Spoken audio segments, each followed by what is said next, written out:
I am so glad we're talking about men weaponizing food in household. And this is one of the main reasons I'm so glad I will never have to have a man in my house.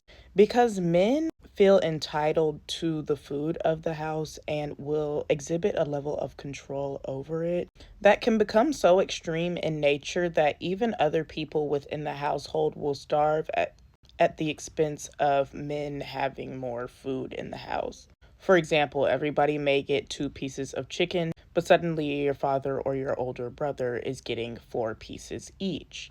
And these people might not even eat all this food, or they force themselves to eat all this food in an effort to exert some type of dominance or control over the food source in all. And if ever you raise your voice to say, hey, some of us also need to eat, suddenly the providing is thrown back in your face. And this man might not have even bought this food. Typically, it's the women of the household buying the groceries. And in the modern day and age, it's also their money being used to do it.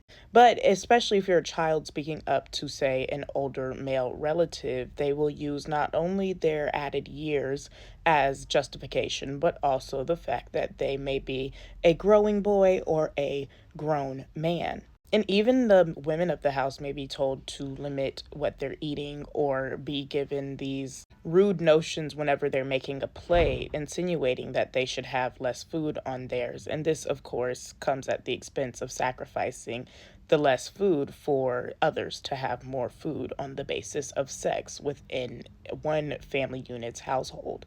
And it goes beyond even just at the dinner table. Even if you bring food home for yourself, these same men will eat your food. They know it's yours. I remember having to leave labels on my food. I remember having to hide food just so the men of the household wouldn't use food as a resource by which to further oppress you, especially if that was something normalized in the household.